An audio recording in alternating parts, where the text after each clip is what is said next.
কিছুদিন আগে আমার জেলায় একটি গ্রামে একটি বাজারে আমরা একটা প্রোগ্রাম করতে গিয়েছিলাম, সেখানে কোনো মাইকিং হয় নাই, প্রচারণা হয় নাই। একটা লোককে বিভিন্ন মনের ছবি একটু ডিফাইন মনে হয়েছিল, তাদের কাছে ইউনিক মনে হয়েছিল। আর মনের যে ইচ্ছা তারা কিন্তু আমাদেরকে চাচ্ছে, তাইলে আমরা কেন আমরা পিছিয়ে যাব? আমরা আছি, আমরা ইনশাআল্লাহ আমরা মানুষকে যে স্বপ্ন দেখেছি সেই স্বপ্ন বাস্তবায়ন করবো এবং আগামী বাংলাদেশ গণঅধিকার পরিষদ বাংলাদেশ। ধন্যবাদ সবাইকে। আসসালামু আলাইকুম।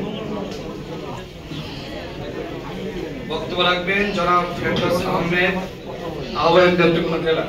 প্রত্যেকে চলে আসবেন।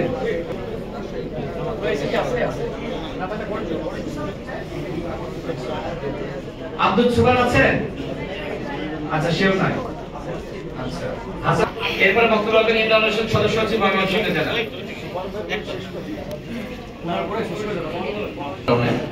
আসসালামু আলাইকুম। আদাব।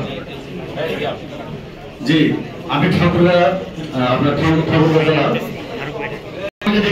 আমি আছি। তো আমি যারা আছেন, যারা মিটিং করা এমনকি বসে আছেন, আমি ওনাদের একটু দৃষ্টি করবো।